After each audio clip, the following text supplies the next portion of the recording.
Praise the Lord. இயேசுவின் ரத்தம் ஜெயம். தினமும் இயேசு நிகழ்ச்சிக்கு உங்களை கர்த்தராகிய இயேசு கிறிஸ்துவின் நாமத்தில் வரவேற்கிறேன். செய்தியின் தலைப்பு, காணாதவைகளை காணச் செய்யும் தேவன். ஆதார வசனம் ரோமர் 4:18 21 உன் சந்ததி இவ்வளவா இருக்கும் என்று சொல்லப்பட்டபடியே தான் அநேக ஜாதிகளுக்கு தகப்பனாவதை நம்புகிறதற்கு ஏதுவில்லாதிருந்தும் அதை நம்பிக்கையோடே விசுவாசித்தான்.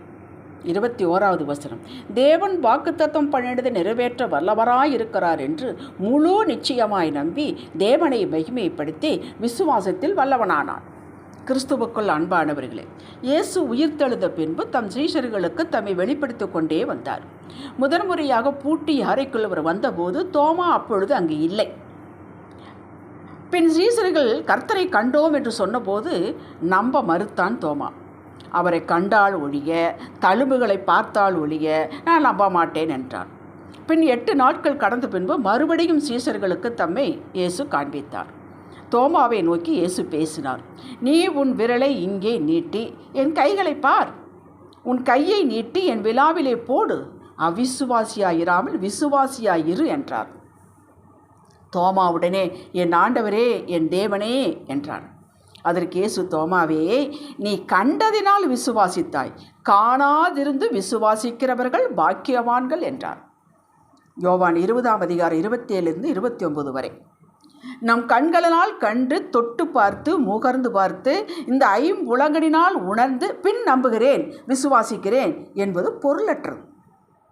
விசுவாசம் என்றாலே நம்பப்படுகளுடைய உறுதி, காணப்படாதவுடைய நிச்சயம். எபிரேயர் 11:1. பார்க்கவே இல்லை, இன்னும் அது கண்ணுக்கே தெரியல, ஆனால் இருக்கிறது, நான் பெற்றுக்கொள்வேன். இதுதான் விசுவாசம். பார்த்ததுக்கப்புறம் விசுவாசிக்கிறேன் என்று சொல்வதில் பிரயோஜனமே இல்லை. அந்த எபிரேயர் 11 நேரம் எடுத்து வாசியுங்கள். அதில் விசுவாச வீரர்களின் பட்டியல் கொடுக்கப்பட்டுள்ளது. அத்தனை பேரும் காணாதவைகளை மனக்கண்களில் கண்டு தேவ வார்த்தையை விசுவாசித்து தேவனையே விசுவாசித்து அதை தங்களுடையதாக்கி, மனதளவிலே தங்களுடையதாக்கி இன்னும் பெறவில்லை, சந்தோஷப்பட்டு பின் பெற்றார்கள். நான் மறுபடியும் சொல்கிறேன், பின் பெற்றார்கள், அனுபவித்தார்கள், வாழ்ந்தார்கள். எதை கர்த்தர் சொன்னாரோ அதை அப்படி அடைந்தார்கள். ஒருவராயிலும் அப்படி விசுவாசத்தை பெறாமல் போனதே இல்லை. இதுதான் உண்மையான சாட்சி. நமக்குரிய எல்லா ஆசீர்வாதங்களும் இயேசுவுக்குள் ஆம் என்றும் ஆமென் என்றும் இருக்கிறது. 2 கொரிந்தியர் 1:20 நமக்கு தெரியும். நம்முடைய சுகம், ஆரோக்கியம், செழிப்பு, உயர்வு, மேன்மை, சமாதானம், விருத்தி சகலமும் அவருக்குள் இருக்கிறது, இயேசுவுக்குள் இருக்கிறது. எதற்கு அவருக்குள் வைத்தார் தேவன்? இவைகளை பெற்று சாட்சியாய் வாழ்ந்து அவருக்கு மகிமையை செலுத்தி நமது ஓட்டத்தை வெற்றியோடு முடிக்கவே அவருக்குள் வைத்திருக்கிறார். அவர் ஏற்ற காலத்தில் நமக்கு கொடுக்கவே வைத்துள்ளார். அவர் இயேசு சொன்னார், நான் வாழ்வை கொடுக்கவும் அதை பரிபூர்ணப்படுத்தவே வந்தேன் என்றார். அவர் வச்சிருக்கிறார், அதனால தான் கேரண்டியாக சொல்கிறார். யோவான் 10:10. அவருக்குள் சகலம் இருக்கிறது. நான் தான் வாழ்வு கொடுப்பேன், அதை பூரணப்படுத்துவேன், நான் தான் வழி, சத்தியம், ஜீவன். இதை விட வேறு எப்படிங்க சொல்ல முடியும்? சரி, அவர் இப்போது எங்கே இருக்கிறார்? ஆவியானவராக நமக்குள்ளே வாசம் செய்கிறார். நாம் என்ன நினைக்கிறோம், என்ன பேசுகிறோம், எப்படி செயல்படுகிறோம் என்பதை பார்த்து நோட் பண்ணி மார்க் போட்டு பரலோகத்திற்கு ரிப்போர்ட் அனுப்புவதற்காக நமக்குள்ளே இல்லை. நம்மை குறித்து தேவனுடைய சித்தம் அறிந்தவர் ஆவியானவர். நம்ம என்னவாக வேண்டும், எப்படி வாழ வேண்டும், என்னவாக நம்மளை ஆக்க அவர் கொண்டுள்ளார் என்பதை, அந்த திட்டத்தை அவர்தான் அறிவார், ஆவியானவர் தான் அறிவார். அதை நம் மூலமாக நிறைவேற்றி நம்மை உற்சாகப்படுத்தி ஆலோசனை கொடுத்து வாழ வைக்கவே, வழி நடத்தவே, உதவி செய்யவே நமக்குள் வசிக்கிறார். இப்பொழுது இவைகளை லிங்க் பண்ணி பாருங்கள். நாம் அந்த காணாத ஆவிக்குரிய மண்டலத்துள்ள ஆசீர்வாதங்கள் மத்தியில் தான் இருக்கிறோம். ஆசீர்வாதம், மறுபடியும் சொல்லுகிறேன், அந்த காணாத ஆசீர்வாதம் மத்தியத்தான் இருக்கிறோம். ஆசீர்வாதம் இருக்கிறது, அது ஆவியின் மண்டலத்தில் இருக்கிறது. அந்த காணாமல் இருக்கிற ஆசீர்வாதத்தை கண்கள் காண கொண்டு வருவது நம் பொறுப்பு தான். இப்போது இந்த தேவ வார்த்தை இணைத்து பாருங்கள். லூக்கா 15:31. நீ எப்போது என்னோடு இருக்கிறாய், எனக்குள்ளதெல்லாம் உன்னுடையதாக இருக்கிறது. அவரோடு நாம் இருக்க வேண்டும். அவரோடு நாம் இருக்கும் பொழுது, அவரோடு இருக்கிறது என்பது அது நிறைய பொருள் புரிந்துள்ளது. அது தனி செய்தி. அவருடையதெல்லாம் நம்முடையதாகிறது. அந்த ஆமென் என்று வைத்திருக்கிற ஆசீர்வாதங்களை எல்லாம் நமக்குத்தான் கொடுப்பார். அவர் மூட்டை கட்டி வச்சுட்டு என்ன பண்ண போகிறார்? இப்போது 100% கன்ஃபார்ம் ஆகிவிட்டது. இப்பொழுது விசுவாசத்தின் மூலம்தான் பெற்றுக்கொள்ள முடியும். தேவனுடைய கிருபை கொடுக்கிறது, நம்முடைய விசுவாசம் அதை பெற்றுக்கொள்கிறது. அவ்வளவுதான். 3 யோவான் 2ஆம் வசனத்தில், உன் ஆத்துமா வாழ்கிறது போல நீ எல்லாவற்றிலும் வாழ்ந்து சுகமாயிருக்க வேண்டுகிறேன். இது கர்த்தருடைய வசனம். முதல் நம்ம ஆத்துமா வாழ வேண்டும். நமது ஆத்துமா என்பது நம்முடைய மனம், சித்தம், உணர்வு 3 சேர்ந்தது. இந்த ஆத்துமாவிலே நாம் காண வேண்டும். எப்படி காண்பது? அவருடைய வசனத்தின் மூலம், அவருடைய வாக்கின் மூலம், சொப்பனத்தின் மூலம், தரிசனத்தின் மூலம், நமக்கு ஆவியான உணர்த்துகிறதன் மூலம், எனக்கு இந்த ஆசீர்வாதங்களை வைத்திருக்கிறார் என்பதை மனதிலே கண்டு ஆத்துமாவிலே வைத்து நாம் அதை சந்தோஷமாக எண்ணி எண்ணி வாழ வேண்டும். முதலில் இந்த மகிழ்ச்சி அவருக்கு நாம் காட்ட வேண்டும். சகலமும் எனக்குரியது, கர்த்தர் வாக்கு கொடுத்து விட்டார், இதை என்டோஸ் பண்ணுவதற்கு எதுவும் தேவையில்லை, நான் சகலத்தையும் அதன் காலத்தில் பெற்று வாழ்வேன் என்று சொல்லி நீங்கள் ஆத்துமாவிலே அதை பெற்றுக்கொண்டு வாழ வேண்டும். இதுதாங்க விசுவாசம். விசுவாசி பதறான், காணாமல் விசுவாசிக்க வேண்டும். இதுவரை காணவில்லை. இந்த விசுவாசம் மேலும் மேலும் தேவ வசனத்தை படித்ததாலும் கர்த்தரை அறிகிற அறிவினாலும் இது பெருகுகிறது. சங்கீதம் 119 1-2 வசனங்களை வாசியுங்கள். இதை பேச்சிலே செயலிலே காட்ட வேண்டும். இந்த கிரியை விசுவாசத்தை உறுதிப்படுத்துகிறது. கிரியை இல்லாத விசுவாசம் செத்தது. யாக்கோபு 2:20. வாக்கு கொடுத்தவர் அண்ட சராசரங்களை படைத்தவர், உண்மையுள்ளவர், தான் சொன்னதை நிறைவேற்ற ஆயத்த நிலையில் உள்ளவர். அவரை பற்றி சொல்வதற்கு வேறொருவர் திருவேல். அவரே தன்னை வெளிப்படுத்தியிருக்கிறார் வேதத்தில். பிசாசு தடைகளை போடலாம், டிலே பண்ண வைக்கலாம், முடியும்.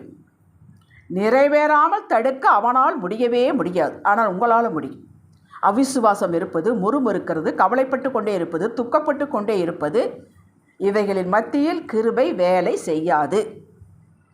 கிருபைதான் கொடுக்கணும். அவருடைய அவிசுவாசத்தின் நிமித்தம் இயேசு அங்கே தன்னுடைய சொந்த ஊரில் அநேக அற்புதங்களை செய்யவில்லை. மத்தேயு 13:58 கேட்டீர்களா? அவரால் எல்லாம் கூடும். செத்தவனை கூட எழுப்பி கொடுத்தார். ஆனால் அவங்க ஊரில் செய்ய முடியல, அவர் சொந்த ஊரில் செய்ய முடியல. என்ன காரணம்?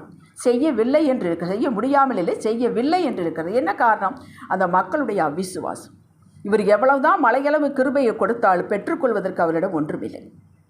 ஆபிரகாம் விசுவாசம் எப்படிப்பட்டது என்பதை 100 வயதாகிவிட்டது. இது எல்லாருக்கும் தெரிஞ்சதுதான் திருப்பி திருப்பி சொல்வதில் எனக்கு ஒன்றும் பிரச்சனை இல்லை. சாராளுக்கு 90 வயது. இந்த 100 வயது தாத்தாவும் 90 வயது பாட்டியும். இப்பொழுது ஆண்டவர் சொல்கிறார், உங்களுக்கு ஒரு பிள்ளையை கொடுப்பேன், அது வானத்து நட்சத்திரங்களைப் போல் பெருகும், மணலத்திலைப் போல் பெருகும் என்று சொல்லுகிறார். இவன் தன்னை பார்க்கவில்லை, மனைவியும் பார்க்கவில்லை.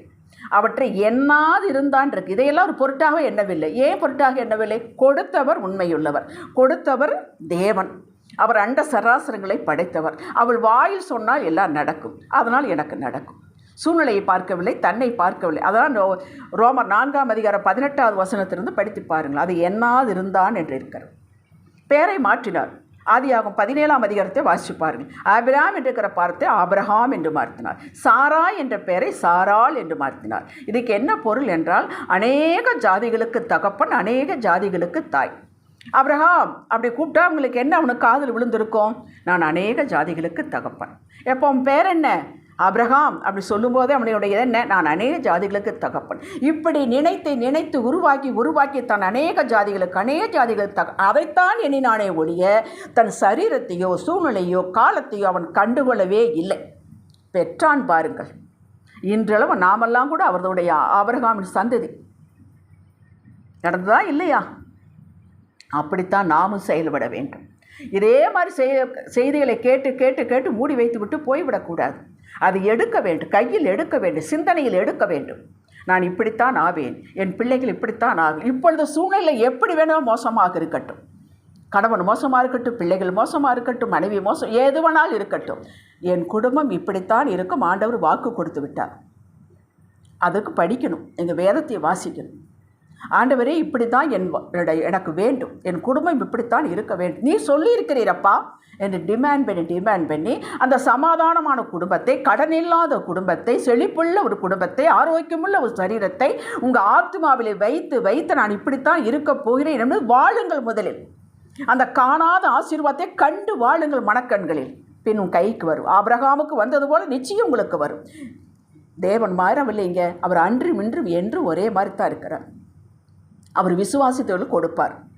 இயேசு பூமியிலே இருக்கும்போது விசுவாசத்தை தான் பாராட்டினார்.